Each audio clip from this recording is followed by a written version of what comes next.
Did you know you could be making $20 to $60 an hour as an independent sewing contractor? It's referred to as small batch manufacturing. I'm an advocate for the needle trades with 15 years experience, and my name is Laura Treese. Small batch manufacturing is more ethical for the people doing the sewing.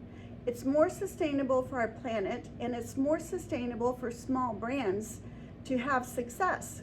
When you produce locally, you're keeping the majority of the money in your city.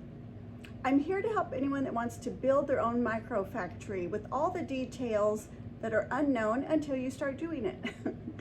I will be producing videos, and I'll have one-on-one sessions, and I'll have classes and Zoom meetings to support anyone that wants to try this endeavor. It's nice to have the flexibility that it brings and the learning that continues every time you pick a new product. You are learning something new, but I'm here to help you with all of that. I didn't have any help, and it's been hard. I've had to just, with each product, figure it out. And so I have 15 years behind me, and I want to share what I know. So please give me a follow, and let's get talking. Thank you. Have a good day.